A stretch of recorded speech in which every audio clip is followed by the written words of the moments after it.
নমস্কাৰ শ্ৰোতা দৰ্শক বন্ধুসকল,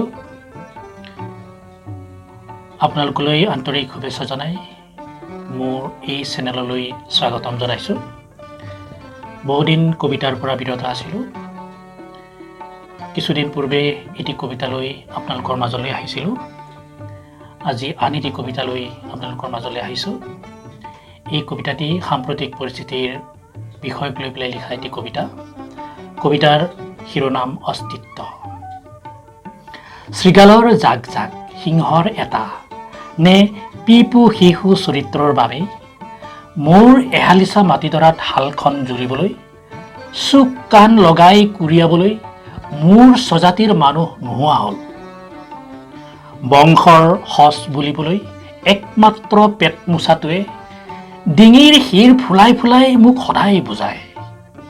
শাৰীৰিক শ্ৰমতকৈ মানসিক শ্ৰমৰ মৰ্যাদা বেছি। শ্ৰম নকৰাকৈয়ে কিমানে কৰোণাৰে ধন চপাইছে। তিনিআলি চাৰিআলিৰ দোকানৰ কাষত বা গছৰ তলত লগৰবোৰৰ সৈতে সি দিনৰ দিনটো তিনিপত্তি নে ৰামি নে কেৰম খেলি খেলি ধন ঘটে।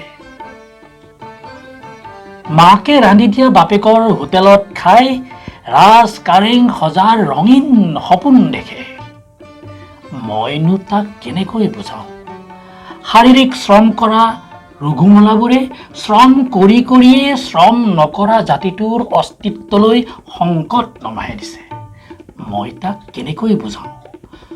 শাৰীৰিক শ্ৰম কৰা ৰঘুমলাবোৰে শ্ৰম কৰি কৰিয়ে শ্ৰম নকৰা জাতিটোৰ অস্তিত্বলৈ সংকট নমাই নিছে।